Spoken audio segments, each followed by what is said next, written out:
Anantapuram కంబభవన్లో mini Mahanadu కార్యక్రమం భారీగా నిర్వహించారు. ఈ సందర్భంగా అనంతపురం అర్బన్ ఎమ్మెల్యే వెంకటేశ్వర ప్రసాద్ ఎన్టీఆర్ చిత్రపటానికి పూలమాల వేసి నివాళులర్పించారు. మంత్రి నారా లోకేష్ పిలుపుతో అనంతపురం అర్బన్ నియోజకవర్గంలో 78,000 సభ్యత్వాలు చేస్తున్నట్టుగా ఎమ్మెల్యే తెలిపారు.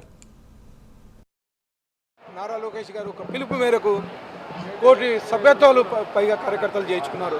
ముఖ్యంగా మా అనంతపురం అర్బన్ నియోజకవర్గంలో గతంలో ఎన్నో లేని విధంగా 23,000 మాత్రమే గతంలో, కానీ ఈరోజు 78,000 పైచిలకు సభ్యత్వాలు అనంతపురం నియోజకవర్గంలో చేశామని చెప్పేసి గర్వంగా తెలియజేస్తా ఉన్నాను. కేవలం ఒక చిన్న పిలుపు నారా లోకేష్ గారు ఇచ్చిన దానికి మా కార్యకర్తలు ముందుబడి చేశారు. గతంలో 100 రూపాయలకి సభ్యత్వం తీసుకుంటే 2 లక్షల రూపాయలు మాత్రమే ఇచ్చేవాళ్ళు.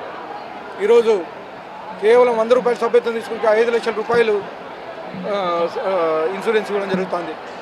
ఈ 11 నెలల కాలంలో దాదాపు 5 మంది మా కార్యకర్తలు చనిపోవడం జరిగింది. ప్రతి కార్యకర్తకి 5 లక్షల రూపాయలు ఇన్సూరెన్స్ రావడం జరిగిందని చెప్పేసి ఈ